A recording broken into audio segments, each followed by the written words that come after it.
All right, guys, so today we are going to do a lesson through video. So your expectations for today are to watch the video until the end and take notes. Also make sure to respond to the questions as you're going through the ed puzzle. You do need to make sure to watch it all the way through the end, as well as answer each of the questions to the best of your ability. You will then be completing 2 assignments in Khan Academy, and as always, making sure that you complete those at a 75% or higher. And then finishing up by completing a polynomials graphs quiz, which will be a Google form linked on the weekly preview. And if you have any missing work, if you finish up early, that would be a great opportunity to go back and kind of work through some of those things while you have some time. So before we get into today's lesson, let's do a little bit of review. And I would like you to try these 2 problems on your own to start. So for both of these, you are finding the zeros of the function. However, one is already factored for you and the other you do need to factor before finding those zeros. Once you have written these down and attempted it on your own, I would like you to type in what you've got for your answers. And then you'll continue on with the video to go ahead and check and add anything to your notes that you need to. All right, so for the first one, we should get, when we're finding the zeros, that we need to set our equation equal to 0. And any of these factors could be set equal to 0 and solved in order to figure out what x equals. So we would take each of these factors, set them equal to 0, and solve. So we would get 4x equals 0, x minus 3 equals 0, x plus 1 equals 0, and 2x minus 5 equals 0. If I solve each of these, I get my solutions, and I should have 4 of them because I have 4 different x's. So for this first one, if I divide by 4, well, 0 divided by 4 is just 0. So I have x equals 0. I would add over 3, getting x equals 3. Subtract 1, getting x equals negative 1. And then this one is a nice 2-step problem here. I would have to add 5, giving me 2x equals 5, and then dividing by 2 to end up with x equals 5 halves. So all 4 of these are the zeros to this function. Now, number 2 is very similar. However, it is not fully factored.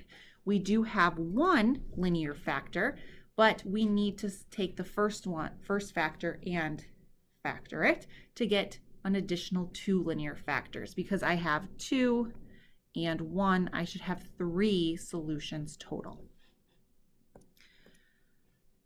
So to do this, I'm going to take 2x squared minus 9x plus 7, and I'm going to go ahead and factor that. So I would end up with 2 factors because it's squared, and I have my third one is x minus 2. Now, remember, I want to find 2 numbers, and those 2 numbers need to multiply to 14, but add to negative 9. So if we think about the things that multiply to 14, I have 1 and 14, and 2 and 7. So which one can give me a combination of 9? Well, 1 and 14 would give me 15, and 2 and 7 would give me 9. So I want to work with 2 and 7, but they both have to be negative because 2 negatives are going to multiply to a positive 14, but add to a negative 9. Then to figure out those factors, I'm going to divide by that lead term, divide by 2x. So this is going to be one of my factors because that can't simplify any further. And this factor here can actually be divided by 2. And when I get that, I get negative 1 over x, leaving my factor to be x minus 1. So now I have 3 factors, and each of those I can solve to find my 0. So I would get x equals 1, x equals 7/2, and x equals 2 after I factor and solve. So just a little recap of what we did previous to today's unit, because we will have a quiz at the end, and this is going to show up on there along with what we do today. So today we are going to look at positive and negative intervals of a polynomial graph, as well as looking at polynomial graphs that have a multiplicity higher than 1. So our learning targets for today, what you should be able to do by the end of this video and practice, is to be able to determine positive and negative intervals along the graph of a polynomial and write the equation for a graph with multiplicities. So by the end of this video and the end of your practice, this is what we want to be able to do, because we are going to quiz and then later on test over these topics. All right, so we're just going to talk a little bit about general shape here. This should kind of make sense from what we did previously and kind of where we're seeing those intercepts. So if we have a linear function, something that is degree 1, we should know what a line looks like. A linear function, starts at the bottom, ends in the top quadrant there. We should also know what a quadratic looks like. A quadratic is our U-shaped parabola. And a cubic and a quartic may be new to us. But a cubic, something that is degree 3, is going to have this N general shape. And a quartic is going to look kind of like a W. So degree 1, 2, 3, and 4. Obviously, there's degrees higher as well. And they're going to continue to follow this pattern. So what we can see here is that odd degree functions kind of have a similar pattern where they're going in opposite directions. So an odd function should go opposite. The bottom two are both even degree functions, and we can see that those are ending in the same direction. So even, the ends are going to go in the same direction. Odd are going to go opposite. And then the degree is going to determine essentially how many maxes and mins there are in between. So linear, it just goes straight. Cubic, we have 1 or 2 max and mins. If we had something that was degree 5, it would still end at the bottom and the top, but instead of going up and down, it's going to go up, down, up, down. So it would have another max and min. If you went to degree 7, it would add 1 more. So with even, it would still both, if we had something that was like to the 6th degree, it would still end up, but instead of, we have 1 min here, we have 2 here, we would have 3. So it would just continue to add. So we would have 3 minimums there. So we would just keep increasing. But the big thing here is that we should see that odd degrees are going to end in the opposite direction and even degrees are going to end in the same direction. And this is going to continue to solidify what these shapes look like as we go through and draw some more. And we're going to be looking at positive and negative intervals. So where these graphs are going up and down. So our first example here of positive and negative intervals, we want to make sure that we're copying the stuff down into our notes. So if at any point you are not keeping up or I'm moving too fast, absolutely feel free to pause the video, copy down what you need to, and then continue to follow along. You can also always go back some and rewatch if anything doesn't make sense. So here we've got positive and negative intervals. We're given a function here, p of x equals x minus 3, x plus 4, x plus 5. And our goal is to sketch a graph to identify the positive and negative intervals. So I've kind of got this broken down here as to the steps we need to take. So step 1 is plot the x-intercepts or zeros. So we need to find them. And this one should be pretty straightforward here. If we were to set this equal to 0 and solve, what would we end up with? These ones are all going to be opposites. So we would end up with x equals 3, x equals negative 4, and x equals negative 5. So we want to take these and plot them on the x-axis. So I would have positive 3. I would have negative 4 and negative 5. So I have 3 x-intercepts.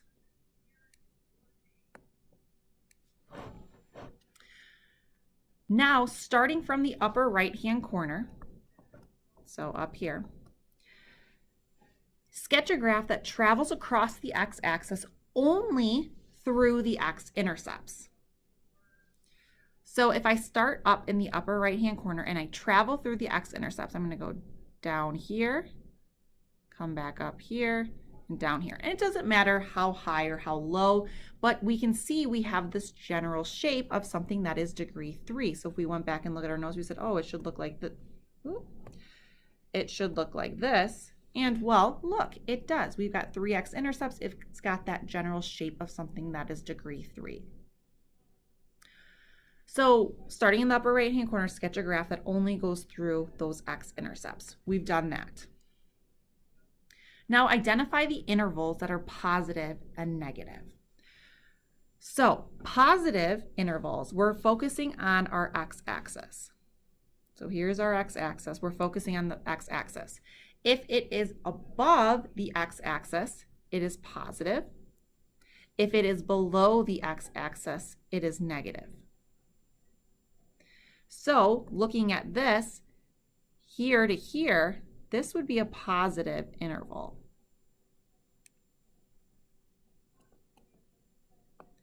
This would be a positive interval. Meaning, this piece right here would be negative, and this here would also be negative. So plotting our x-intercepts, sketching a graph, we can identify what parts of the graph are positive and negative.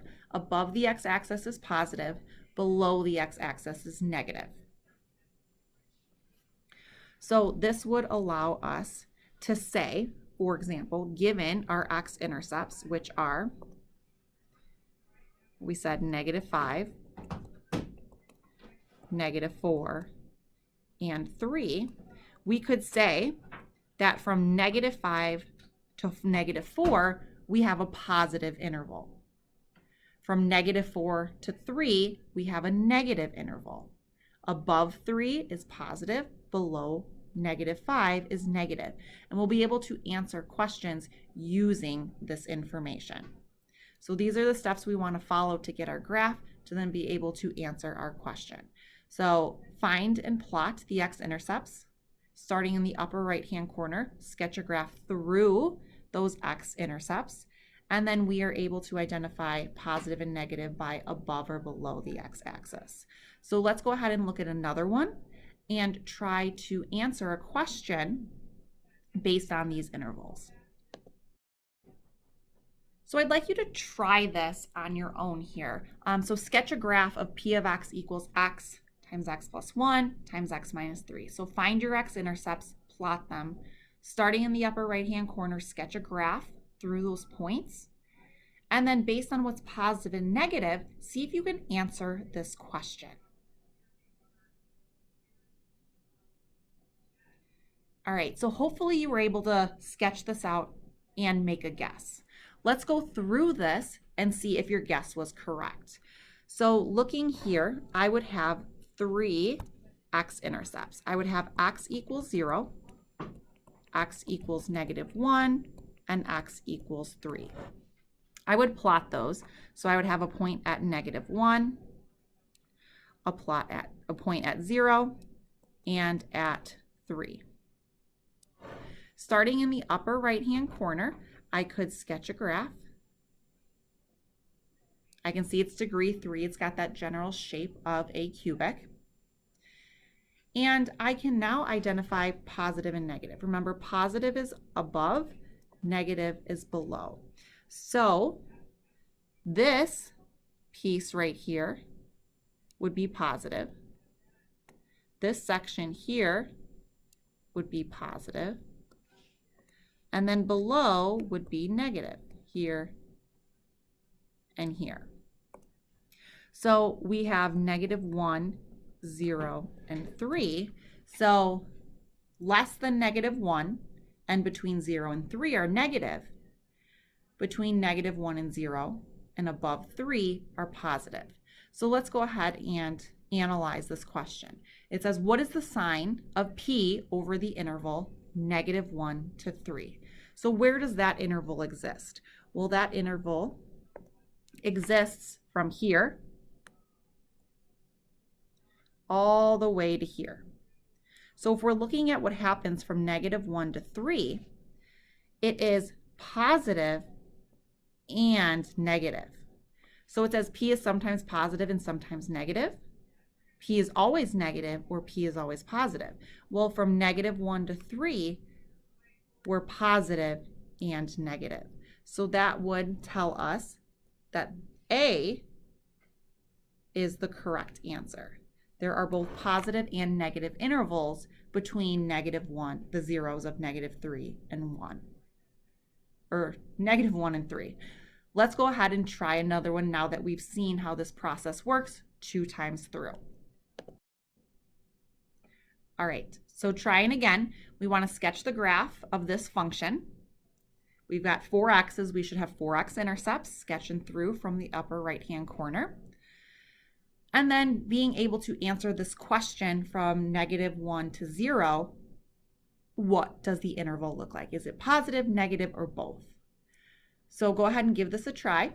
Sketch it out. Select what you think is the answer choice, and then go through to check. All right, so looking through here, we should get 4 x's. We should get x equals 0, x equals 1/2,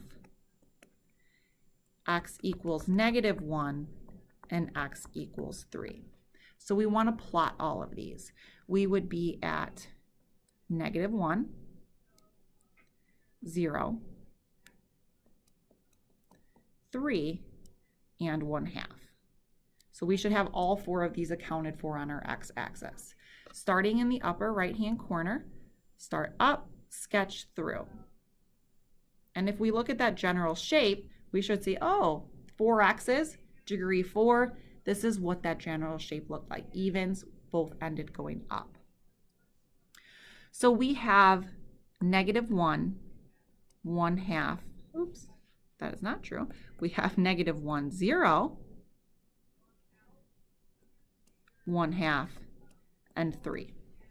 So looking at this, we have less than -1, between 0 and 1/2, and greater than 3. Those are all positive. Between -1 and 0, and 1/2 and 3, those are negative intervals. So if we're looking at what happens from -1 to 0, we're looking at -1 to 0. What happens in this range? Well, it is fully negative. So P is always negative on that interval. So this one was also A. P is always negative between -1 and 0.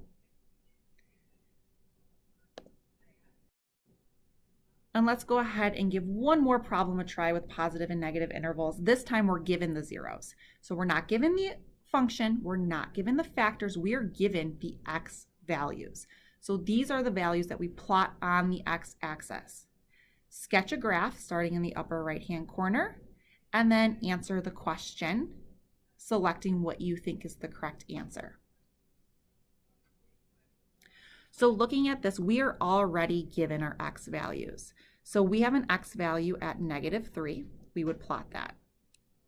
We're given an x value at 3/5. So that's less than 1 but greater than 0, somewhere in here. And 7/2. Okay, well 7/2, it's not less than 1 because 7 is bigger than 2. So what do we have here? You can always divide them out and see what you get as a decimal. So when we do 7 divided by 2, we get 3.5. So that would tell us that it's between 3 and 4. So we have 1, 2, 3, 4, so halfway between, that's where that third 0 was. We would start in the upper right-hand corner and sketch our graph. It is degree 3, so we're going in opposite directions. We've got that general shape here. We had the zeros of -3, 3/5, and 7/2. So we've got negative and negative. And then we have a positive between -3 and 3/2, and a positive, which is greater than 7/2. So those are positive intervals. So we want to know between -3 and 3/5, what is our interval? So we're looking at -3 to 3/5. So what's happening between those two x values? Well, the graph is here, and that graph is positive. So it's only positive there. So C should have been our correct answer. It is only positive between the interval -3 and 3/5. So that's what we've got going on here for positive and negative intervals. Given our zeros or our factors, we want to plot those on our x-axis, sketch a graph. Anything above the x-axis is positive, below the x-axis is negative. Then label your zeros, figure out what it's between, and what's going on with the graph. Are we only positive, only negative, or both? So our other topic for today is multiplicity. So I would suggest copying this down into your notes. Factors containing even exponent multiplicities have zeros that do not cross the x-axis. They touch the x-axis and they come back up, going in the same direction. Factors containing odd exponents, like the ones we've been seeing with an odd exponent of 1, have zeros that do cross the x-axis. So for example, something that is a multiplicity that's even would be something like x minus 2 squared. It has a multiplicity of 2, meaning 2 of the same factors. If it is odd, it would be something like x plus 3 has a multiplicity of 1, or something like x minus 1 to the third. Those would be odd multiplicities. Something like x plus 1 to the fourth, even multiplicities. So anything that's even does not cross the x-axis. Anything that's odd does cross the x-axis. And you've got some examples here. So not crossing the x-axis means that it touches the x-axis and it comes back up. And it actually switches directions here. It's coming down and now it is going up. So it's switching from down to up, but it's staying as a positive interval here. Whereas the one on the right crosses the x-axis. So we can see here it's coming up. It crosses the x-axis and it actually continues going in the same direction here. So when we have an even multiplicity, we do not cross the x-axis. We actually bounce off of it and come back up. And when we have an odd multiplicity, we continue in the same direction, traveling through the x-axis. So even is generally, we're going to see that as a 2. Whereas odd, we're generally going to see that as 1. However, there can be instances where we see an even multiplicity being 4 or 6 or 8, whereas an odd could also be 3 or 5 or 7. So even does not cross the x-axis, big takeaway there. Odd does cross the x-axis. So looking at some examples with multiplicity here, we've got a graph and we've got 4 different equations. Say we'll call them A, B, C, and D.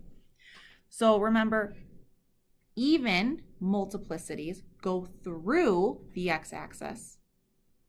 Take that back. Odd multiplicities go through the x-axis. Even multiplicities continue on in the same direction. They like bounce off the x-axis. So taking a look at this graph and what we know about zeros and what we just kind of briefly discussed on multiplicity, I'd like you to take a guess. Do you think this graph's equation is A, B, C, or D? So let's take a look here. So we know that factors and zeros are essentially opposites. So if we had this 0 here, this is going to be a factor of x plus 4. It's at -4, so it's going to become x plus 4. This goes through the x-axis, so it is going to be an odd multiplicity. So we could say that multiplicity would be 1. We have this 0, which actually goes through -1.5. So -1.5 is the same as -3/2. So this would actually be at 2x plus 3. And this goes through the x-axis. So that is going to be a multiplicity that is odd. We can call that a multiplicity of 1. Now, here at 1, we would have a factor of x minus 1. But this one does not go through the x-axis. It does not change direction. It continues on. It bounces off the x-axis and continues on in the positive direction. So here, this would be an even multiplicity. So this couldn't just be x minus 1. It has to have an exponent that is even. So we could say squared. So if we were to look for an equation, we have to have x plus 4 and 2x plus 3 with an odd multiplicity, and x minus 1 has to have an even multiplicity. So if we're looking through here, x plus 4 can't have an even. 2x plus 3 cannot have an even. X minus 1 is even. 2x plus 3 and x plus 4 are odd. So that's going to tell us that C is the correct one. This one could not be because x minus 1 has to have an even multiplicity. So we've got C here for our answer. So looking at another example of multiplicity, so we have a polynomial p graphed here, which could be the equation for p. So look at your x-axis, look at what your zeros would be. What would those be as factors? And then once you decide what those factors are those factors even or odd? And then go ahead and select what you think the best answer choice is. We'll call it the first one A, then we'll go down B, C, and D. So now that you've made your selection, let's go ahead and check to see if you were correct. So we have this point here. This is at -1.5, which is also the same as -3/2. This point here is at 1, and this one here is at 4. So looking at those factors, this factor would be x minus 4. This factor would be x minus 1. And we could actually just go through and figure out if we could figure out the equation from there, if that third one's a little bit more difficult. But what we do know about this factor here is that it does have to be positive. So let's see if we can figure out with just this information. We know this one's going to be 2 and 3. So looking at these answer choices here, we do know this is going to be 2x. And we know it's plus 3 because it's going to be the opposite sign. And then taking a look here. This one here bounces off. It does not cross the x-axis, so we know this is going to be an even multiplicity. Let's call that 2. This one does cross the x-axis. It continues going down, so this is going to be an odd multiplicity. We can call that 1, just say x minus 1.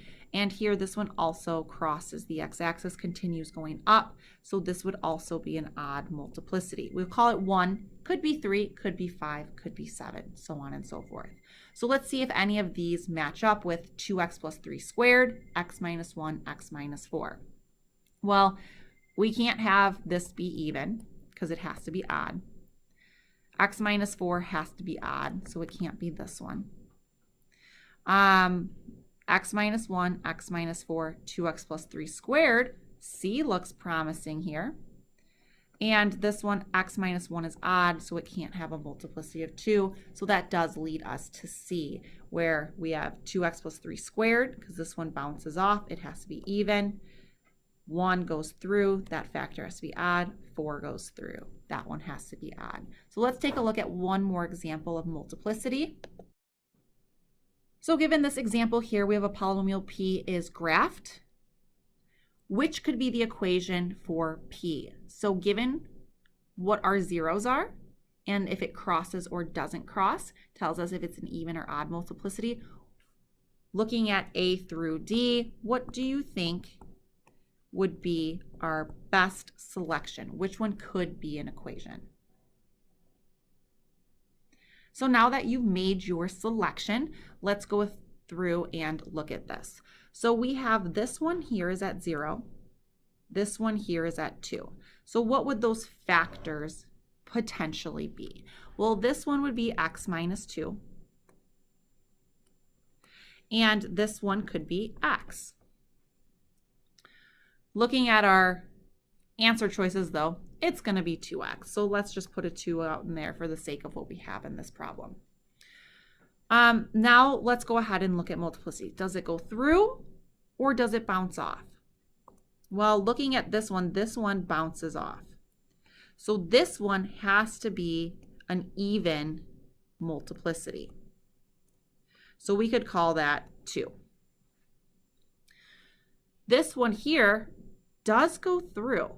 It does have a little bit of a curve, but it does go through. It continues going in the same direction. So that is going to be an odd multiplicity. We could say it's 1, but it could also be 3 or 5 or 7. So let's take a look at what we have here. So we said that the 2x or the x had to be even because it bounces off and goes in the opposite direction. So if we're looking for an even multiplicity, we can't have 3 as the exponent. We'd have to have 2 or 4 or 6. So that narrows it down to B and C. Now this x minus 2 has to be odd. Well, if we have B or C, 2 is even, 3 is odd. So we can't have this one leading also to this problem being C. We have 3 C's in a row. So even though this looks different, it looks different. It's got a little bit of a curve because it is a multiplicity of 3, but 3 is odd. So because it continues through the x-axis, we've got x minus 2 is odd.